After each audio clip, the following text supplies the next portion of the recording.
खेसारी लाल के कलम चबाई गईनी गाना, कलम चबा गईनी गाना एक गाना तो बवाल भोजपुरी इंडस्ट्री में मचा रहा है। इसी वीडियो में शुरू से लेकर अंत तक बना रही है। हमेशा ऐसा वीडियो न्यू इन्फॉर्मेशन जितना जल्दी लाने को मैं प्रयास करता हूं आप लोगों तक। खेसारी लाल का गाना है जिस गाना के नाम है कलम चबा गईनी। कलम चबा गईनी एक गाना तो एकदम बवाल गाना है जिस गाना का नाम है कलम चबा गईनी। कलम चबा गईनी एक गाना तो धमाल और बवाल भोजपुरी इंडस्ट्री में मचा रहा है। बात करिए कि गाना के लिखे हैं जो जिस गाना का नाम है कलम चबा गईनी। कलम चबा गईनी के गाना के लिखे कृष्णा विदर्दी और संगीत दिए हैं आर्य शर्मा।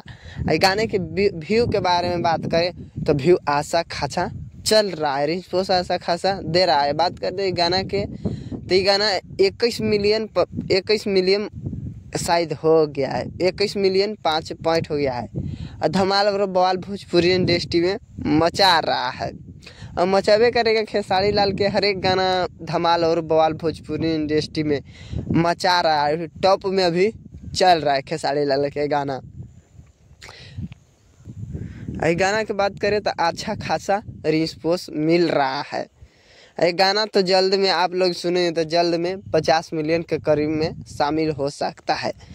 गाना फनी गाना खेसारी लाल के कोई भी फनी गाना धमाल मचाते रहता है भोजपुरी इंडस्ट्री में, मचाएगा क्यों नहीं। ट्रेंडिंग स्टार खेसारी लाल के कोई भी धमाल और बवाल भोजपुरी इंडस्ट्री में मचाते रहते हैं। खेसारी लाल के अभी भी गाना धमाल मचा रहा है। जो होली के सीजन आ गया है, होली के सीजन में भी अब बवाल मचा रहा है। अब ये घड़ी उतना अच्छा खासा रिस्पॉन्स नहीं मिलेगा, लेकिन मिलेगा तो धांसू मिलेगा खेसारी लाल के गाना।